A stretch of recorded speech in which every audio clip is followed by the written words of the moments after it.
From the gridiron to the hardwood, James Meche breaks it all down. It's time for another episode of Cleats and Sneaks.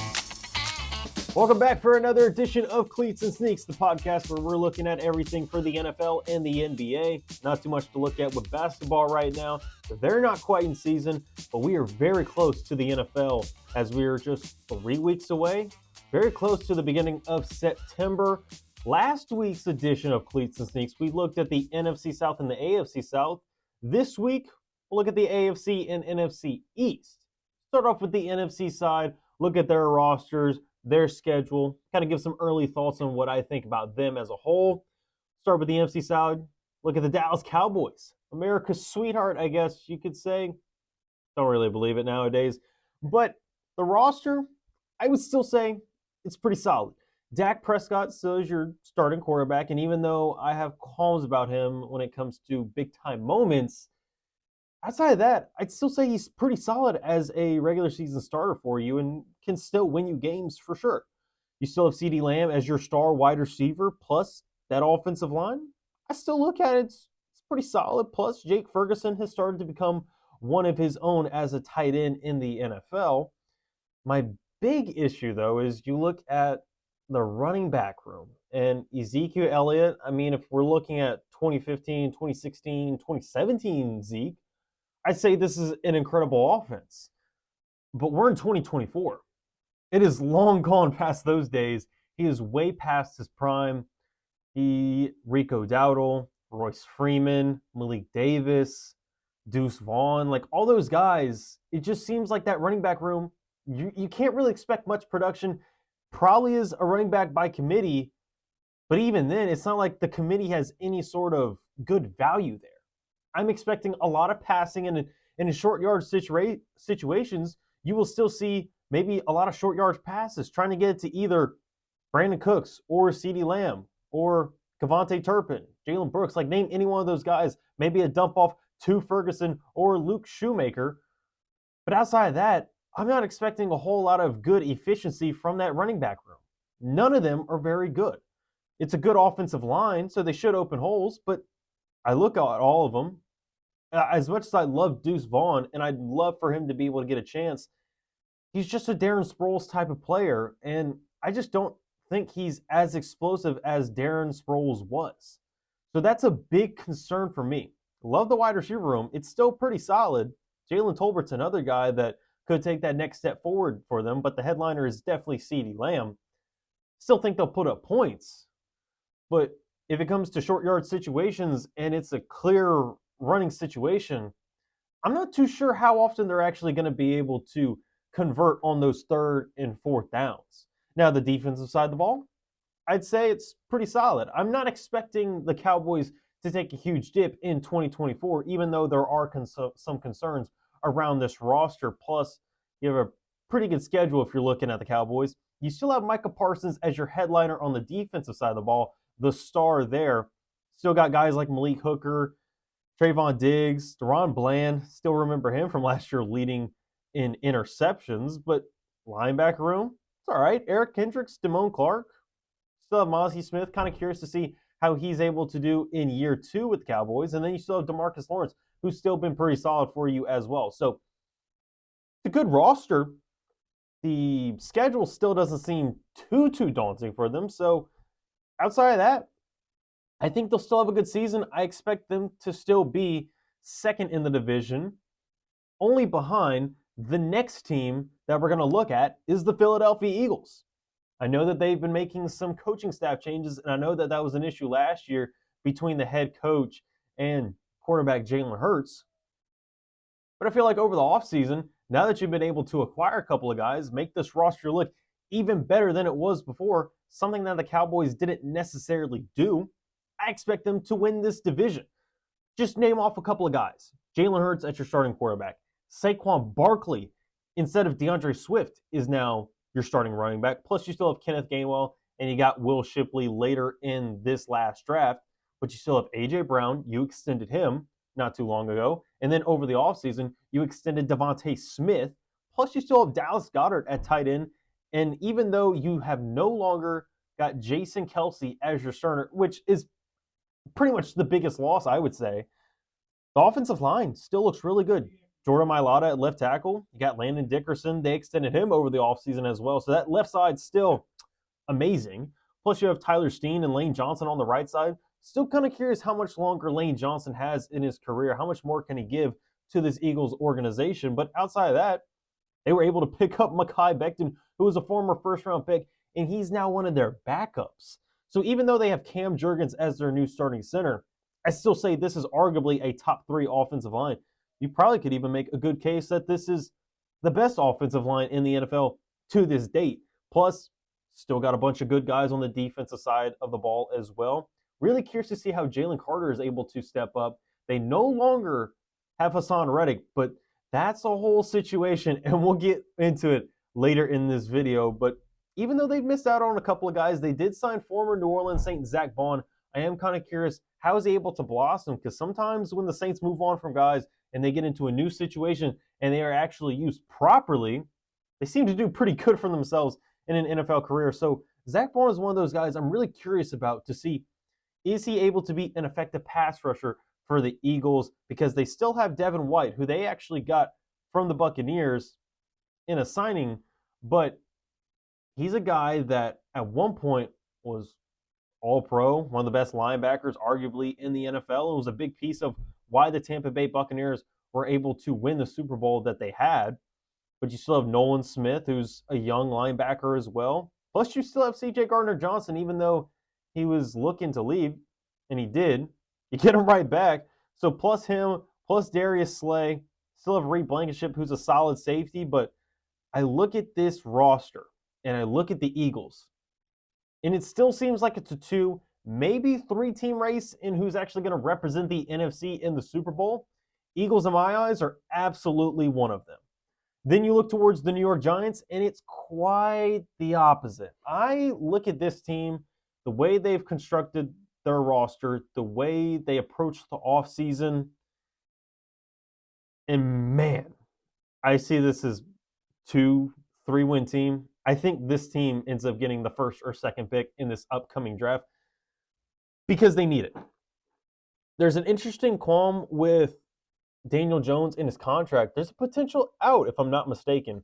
So even though they did extend him, and we were questioning this for a year or two now, of why would you sign Daniel Jones to the extension but not give the better overall player in Saquon Barkley the contract that he had been asking for? Because even then, we saw a video of the GM talking with Saquon. You could just tell Barkley was not interested in going back to New York, and that's why he ended up signing with the rival Philadelphia Eagles. But as I look at it, there's a potential out in 2025 for Jones and the Giants. So if Jones doesn't get it together in 2024 and they suck the way I think they do, they have a prime opportunity to pick up one of those top quarterbacks in this upcoming draft in 2025. So even though they did not have a good year last year, 2 to 3 wins, I think is a very real possibility. No longer having Saquon, that's a big production of the offense that is now gone.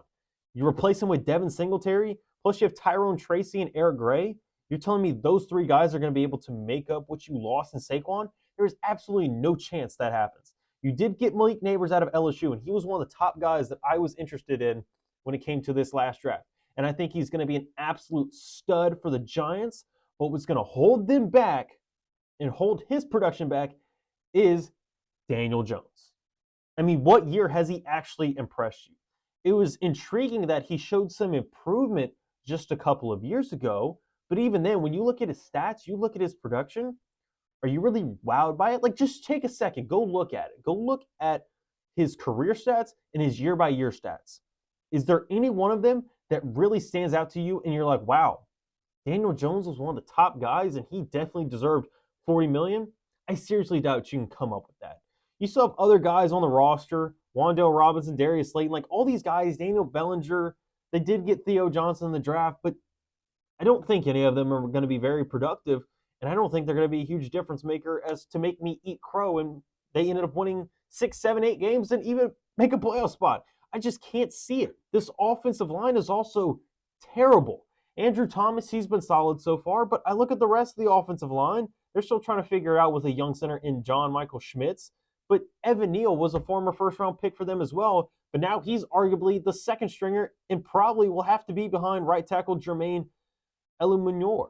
Like, I look at this roster offensively, terrible. Now, the defensive side of the ball is very intriguing, especially with that front four, because they did trade for Brian Burns, really nice. So they tandem him with Dexter Lawrence, who's one of the best nose guards in the NFL, Azeez Ojulari, who's been pretty solid as well, Bobby Okereke, one of those underrated linebackers that maybe not a lot of people talk about, but he's pretty good, plus they have Kayvon Thibodeau. So that front seven looks really good for the Giants. That is absolutely the best part of this team. But outside of that, I don't like their secondary by any stretch. Deonte Banks is all right. He's a nice little safety, or a corner. But I look at their Dane Belton, Jason Pinnock, Cordell Flott, Drew Phillips. Those are your projected starters to go along with Deonte Banks? You're telling me this team, the way they're constructed, plus the schedule that they have to go through, you're telling me going against Cleveland, going against Dallas, going against Cincinnati, Philly twice, Pittsburgh, who never has a losing season, plus Dallas again, Baltimore, Indy, who I think is going to be good, and then you end the season with Philly.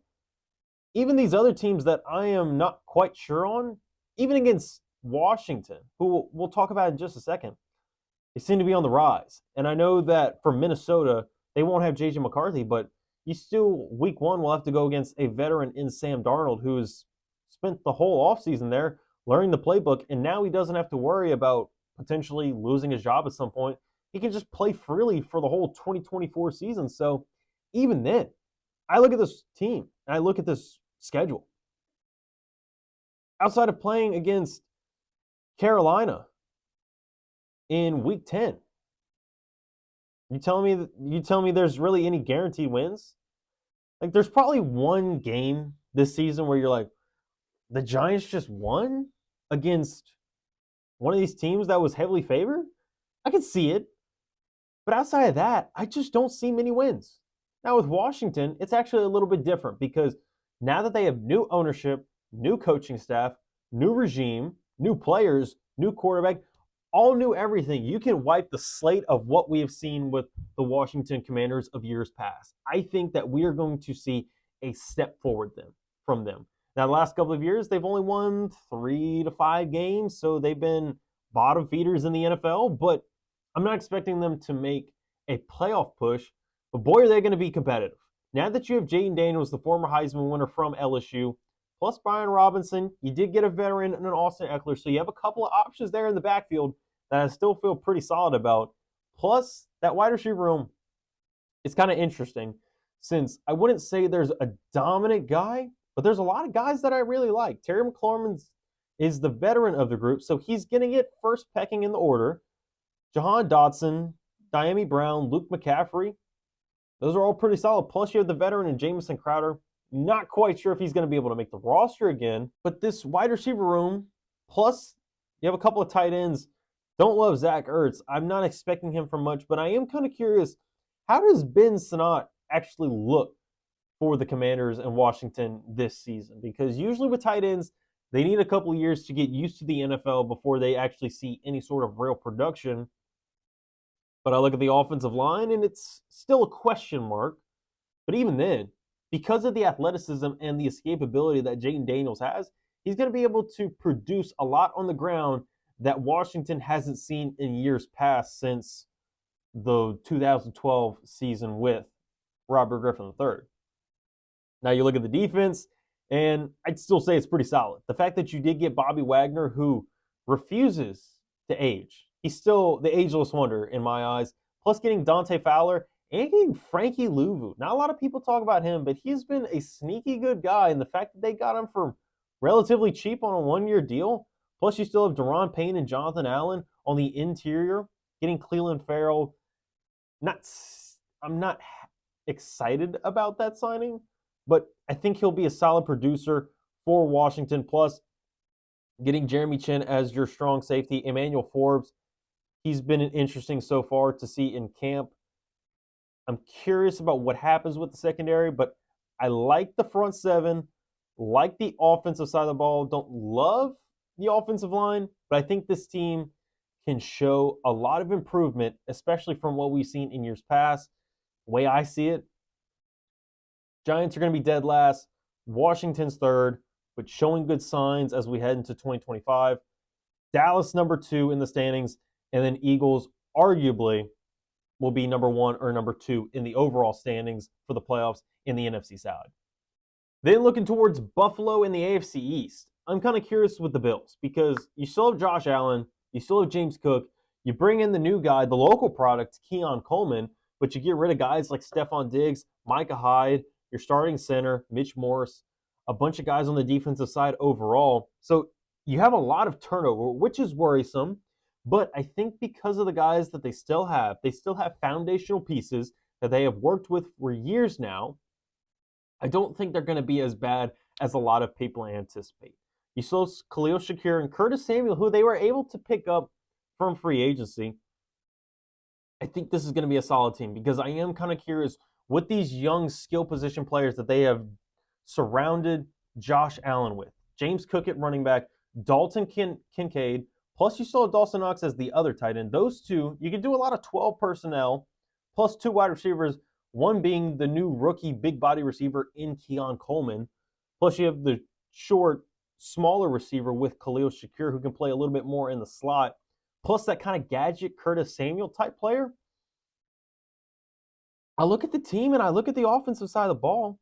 Outside of now having Connor McGovern as your starting center, I look at what they have in the offensive line. It's still relatively the same, and I still think it's pretty good.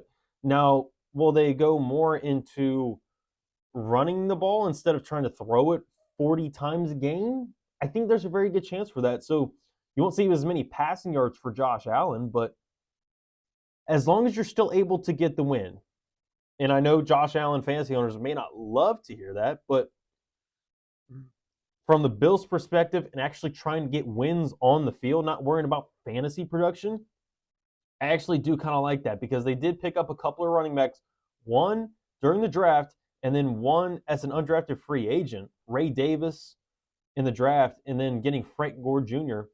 You actually have quite a few guys that I'm intrigued about that could be productive guys for this Bills offense. Plus, you look at the defensive side of the ball, Matt Milano, one of those guys that has really stepped up for them the last couple of years. You did get Taylor Rapp. You still have DeMar Hamlin, who's projected to be the starting safety. Not a big fan of that because I've never thought DeMar Hamlin was that great as a secondary player. But still got a couple of guys like Greg Rousseau, Daquan Jones, Ed Oliver, and A.J. Epinesa. I think it's a solid front four for Buffalo. I think they still are able to potentially get into the playoffs as a 6 or 7 seed and actually kind of surprise some people. Because I feel like based off of what we heard from the fan bases and heard from NFL media, everybody's forgotten about Buffalo. I don't think that they're going to win the Super Bowl, but I think they could sneak into the playoffs and surprise them. Now, looking at the Dolphins, I think the fact that you were able to extend Tua, that shows a lot of commitment to him, and he's been able to improve the last couple of years. And it seems like as we get into each year, we see evolution with that offense for Mike McDaniel over there in Miami. And I like that because you still have Tyreek Hill, who is arguably one of the best players in the NFL and one of the best wide receivers. Plus, you still have Jalen Waddle. They did sign Odell, who is currently injured right now, so I don't love that. But Raheem Mostert, Devon Achane, Jalen Wright, who they were able to get in the draft as well. It's a nice little 3-headed backfield there, so you have a lot of variety. Plus the offensive line with getting Teron Armstead to stay. You still have Isaiah Wynn, Aaron Brewer. That whole left side looks pretty good. And I still like Austin Jackson as their right tackle. Now, I am kind of curious about Liam Eichenberg, who I'm not super familiar with, but I think overall that Miami Dolphins offensive line and that Miami Dolphins offense as a whole, they should still be able to put up a bunch of points like we had seen last year. How much of them are going to be 40, 50, 60-yard explosive touchdowns? Not quite sure, but even then, because of the speed that they have, I still think that they'll be able to score a bunch of points nevertheless, whether it is a long play touchdown or they get big chunks, but then still are able to score in the red zone. The defensive side, I don't love it because I'm looking at so many Qs. I'm looking at so many Os on their roster and their depth chart. Bradley Chubb currently out. Jordan Poyer, Javon Holland, Jalen Ramsey, Jordan Brooks, Anthony Walker, Jalen Phillips. All the guys have been injured or have gotten injured at some point during the offseason or in training camp. So as you get into the defense, I know that they are pass happy type of offense and trying to create big plays. But if a bunch of your key contributors on the defensive side are going to be injured throughout the season, that does worry me a good little bit. Still have solid pieces. Those guys are still really good that I named. However, if they're going to be limited by injury, I think that is going to hold back the Miami Dolphins a little bit, and maybe you see some shakeup in the standings. You never know. You really never know. Now, looking at the New England Patriots, I'm not expecting a lot out of them. Since you are going to be starting Jacoby Brissett, I know that people are talking about, oh man, Joe Milton looked good against the third and fourth stringers for a couple of quarters. Does that mean he's going to be ahead of Drake May? No, I don't think so. I think that's ludicrous. I know we saw with Brock Purdy, he was able to get past Trey Lance for the 49ers, but that was just like the most craziest of crazy situations. That's not something that you usually want to bank on. I think that Joe Milton, he's a solid guy that you could see develop, but I am not putting any sort of stock into thinking that Joe Milton is going to be any higher than the third string quarterback for the New England Patriots, not only in the short term, but even in the long term. That's another thing. I'm not quite sure Joe Milton is going to be able to develop into that type of guy. There are not many Brock Purdy's out there. Brock Purdy is a one-of-one. Now, looking at the rest of the roster, I think it's interesting, I guess you could say. Ramondre Stevenson, he's still a solid running back. I'm curious to see what he can do. Plus, they were able to get Antonio Gibson, who's a nice little receiving back for him. But unless Jalen Polk or Demario Douglas is able to step up as one of those top receivers, I don't trust Kendrick Bourne. I don't trust KJ Osborne. I don't trust Tyquan Thornton or Javon Baker or Kayshon Boutte. I don't trust any of those guys.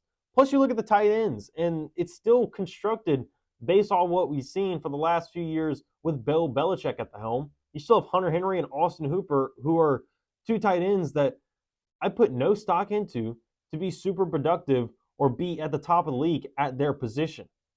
Not even close. And then the offensive line, I still think it's patchwork. I'm not very convinced that this is going to be any sort of good of an offensive line.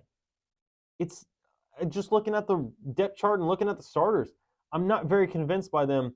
Plus, you look at the defensive side of the ball, and I still think it's going to be good since now you have a defensive-minded head coach and former Patriots linebacker Gerard Mayo.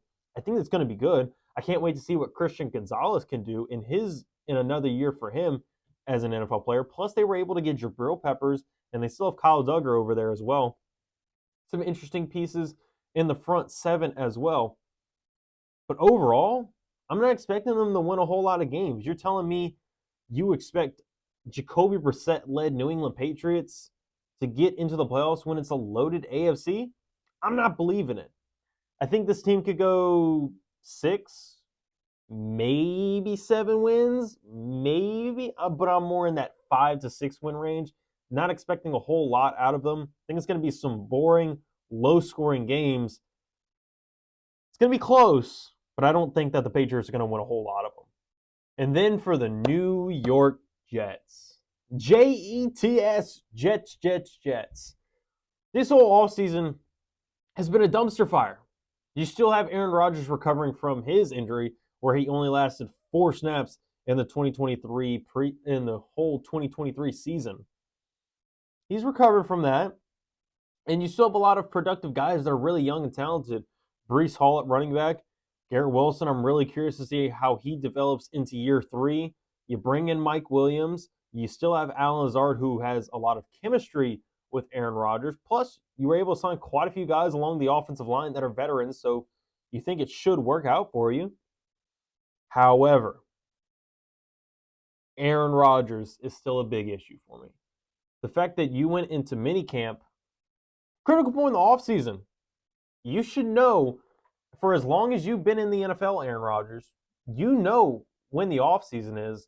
So the fact that you specifically did vacation during that time, that shows how much of a lack of a leader I think you are.